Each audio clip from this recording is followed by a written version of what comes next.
Hey, what's up? This is Andrew, and we are back with another video, but today we're actually going to be talking about something a bit different than usual. As some of you may notice, I'm actually doing a bit of a change of direction in my brand. We're still going to be doing self-development. We're still going to be talking about some motivation. We're probably still going to be talking about relationships and stuff like that, but we're also going to be adding in music. Like I mentioned in my vlog number 2, you always got to stay true to yourself. You got to be able to do things that's going to make you genuinely happy.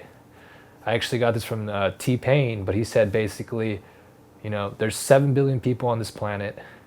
If you like what you do, or if you're a musician, for example, or an artist, if you like what you make, I think what he really means is like, if you genuinely like what you're doing, what you're making, there's bound to be someone who's gonna like you, or who's gonna like your work, basically, right? So forget about what other people think, and just do you, basically. Nonetheless, let's get right into this.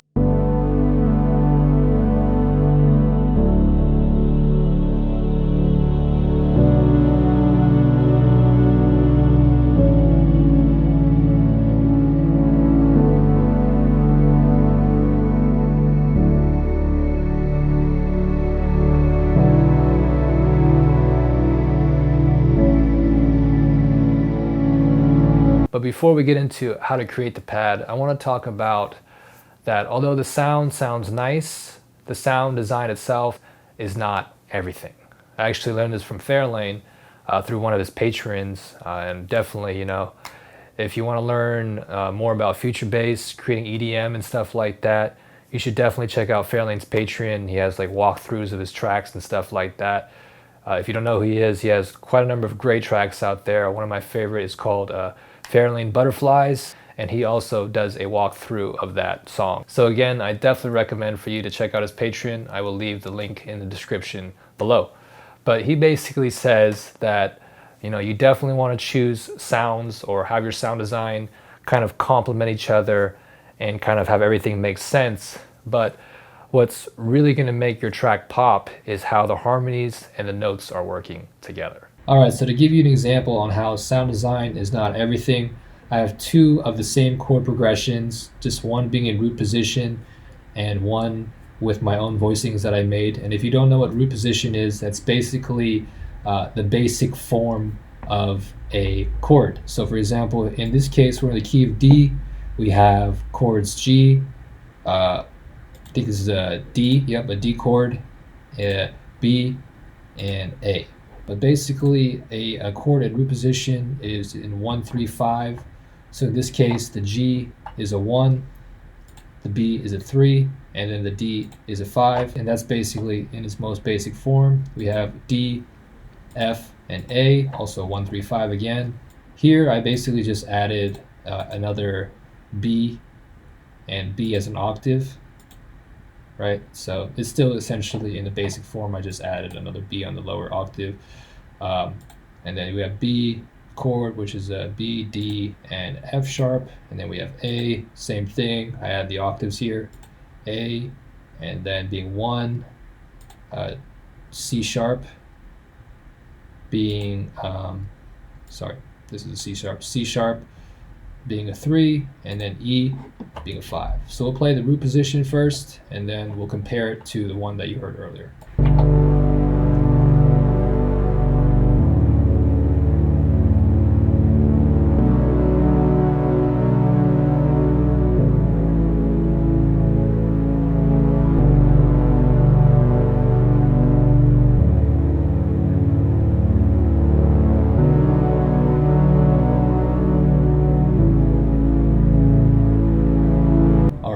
And then I'll play the other one just for the sake of comparing it. Also, I added some atmospheres earlier too, but just for the sake of this video, we're just going to solo this part so you can hear the differences, or at least for this example rather.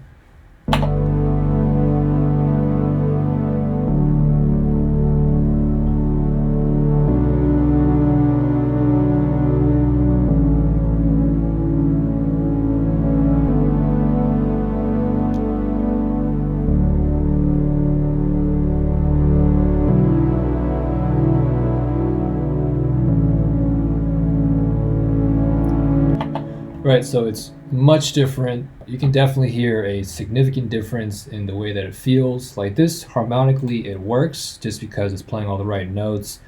But just being in the main form of the chord, I guess, it doesn't give that same feel.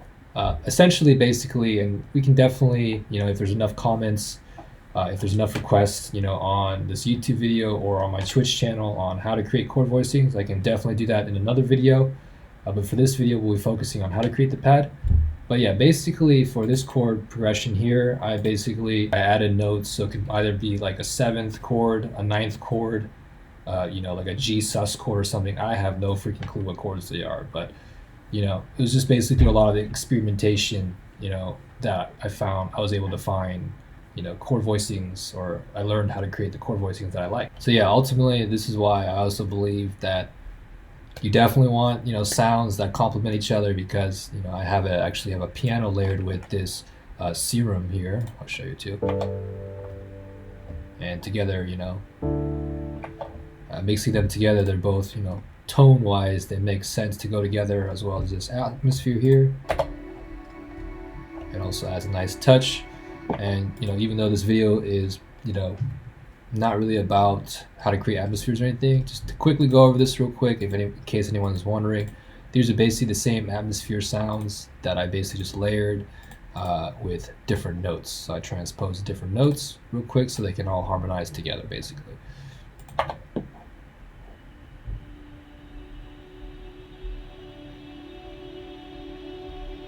Yeah. All right, before we get into this, I want to let you know that actually this pad I got from my coach, Devin, or miles away. So all credit goes to him. And if you're looking for an amazing coach, definitely go check him out. I'll probably leave his email, if he's okay with it, in the description, as well as links to his social media. Pretty much I've been having coaching with him for maybe a month or maybe less than a month every week so far. Honestly, like, the things that I learned in this time span probably would have took me at least a few years, to get to the same stage, or to basically learn the things that I learned if I were to do it on my own. So definitely, just having his guidance basically, has definitely excelled my growth so much further compared to if I was doing it alone. So, if you're definitely like looking for someone to help take your EDM to the next level, definitely check out Devin. All right, so let's get right into this. So we're basically going to start with your basic init patch. You're going to add a filter, make sure the resonance is all the way down. We're going to turn the unison up by 3, and then the detune around to 9. It doesn't have to be perfect, but you just definitely want to use your ears.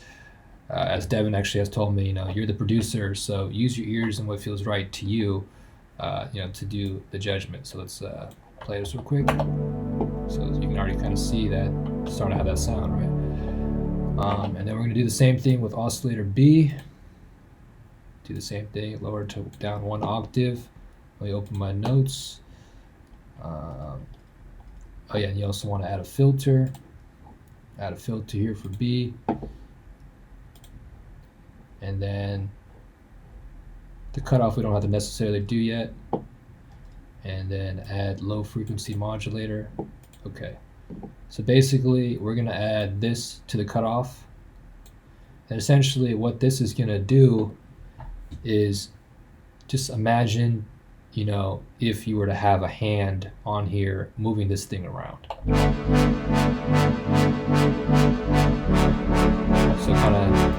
So it kind of gives that future bass effect.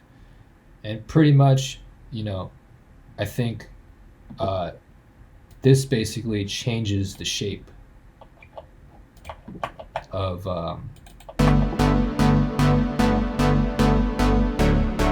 the wobble. So essentially, oops, sorry about that. So essentially, from my understanding, it basically kind of changes the way it sounds, or the way the sound wobbles.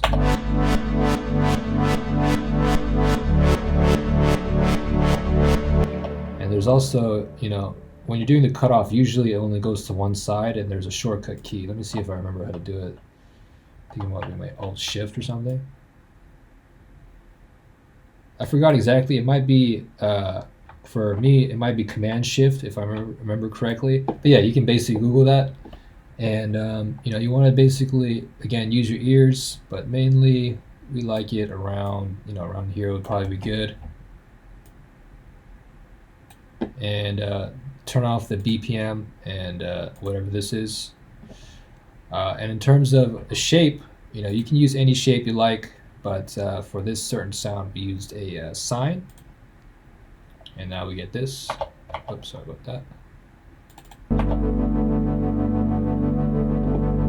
So you can see the rate's kind of fast, so we definitely want to lower that down. Everything, as Devin told me, this is about just adding subtle movement just to basically add more emotion to the sound. So I think this is going to be around here, I think. It's very light, subtle.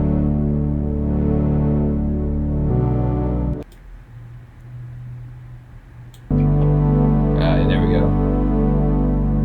And very subtle. And then I think, if I remember correctly, we're going to add actually another automation. I believe that's what it's called. So we're going to actually we're going to do the same thing, but this time with fine tune.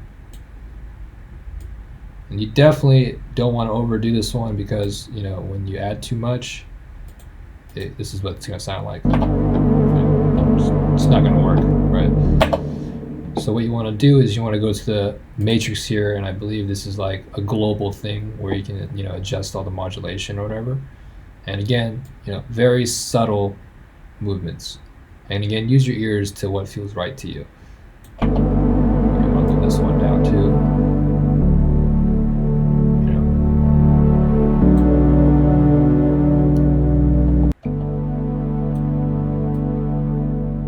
Sometimes a good trick too in terms of like finding the right sound, overdo it first just so you know what it sounds like, just overdone, and then you can even do the opposite where like you don't even feel anything, right? And you basically try to find like a middle ground to it,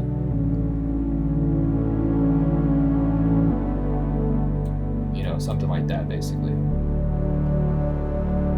We got to add one more step. Pretty much you can probably do this before, maybe even after too, but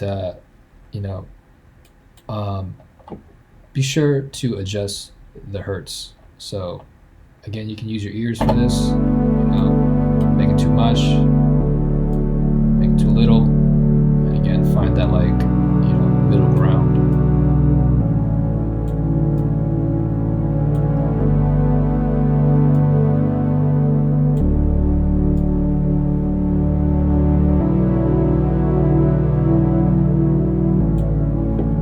Probably one around there. Yeah, and then I guess I'll just go over the reverb. So you can use any reverb, but I like to use Valhalla Vintage.